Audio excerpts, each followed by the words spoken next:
Thanks for tuning in to Barbershop Sports Talk. So Frank Vogel, there are reports too that Frank Vogel potentially on the hot seat. Do you think there's any chance that they would literally let? And I think this is crazy. They would let go of Frank Vogel mid-season.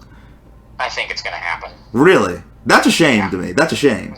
No, I agree. I don't think it's his. I don't think he's the problem. But whenever there's, and I mean, this is like what I just said before. Like you're looking at things that have to, a team that clearly they are not as good as they thought they were going to be. They have to change something. They don't have, like I said, I already just said this. They don't have anything to trade. Like they don't have anything to trade for an impact guy. They don't have like stuff that other teams want.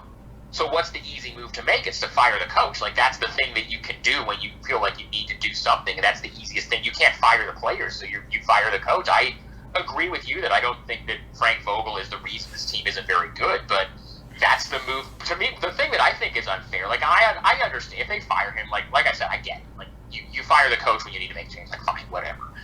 I just wish they'd do it already. Like they're like basically letting all these leaks now come out about, they came close to firing him if they had lost that game to Utah, or it's game to game. If you're letting that stuff get out, the decision is already made. You're going to fire him, and so at that point, I think it's unfair to him to just kind of leave him dangling like every other day. Like if the next game that they lose, is that going to be the game where they fire him, or are there going to be more stuff that comes out that says, hey, he has a little bit more.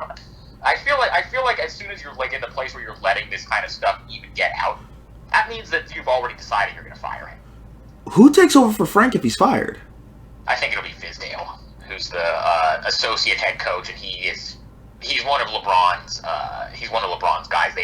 He was an assistant in Miami when LeBron was there. They're very close. I think that would be the guy that would probably take over the job. Whether that's long term or whether that's just an interim situation, I don't know. But that would be a guy I think should return.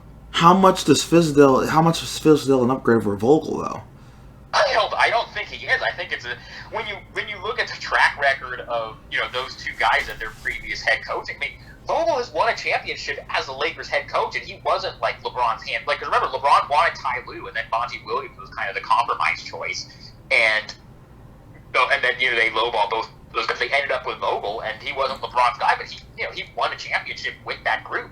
And he had a lot of really good teams in Indiana with the Paul George, Roy Hibbert, Lance Stevenson years in 2012, 13, 14. Like he's a really good coach, and Fizdale, as much as I like the guy personally, like he was not very good in Memphis. He was not very good with the Knicks, but I don't know. That's just how a lot of this stuff works.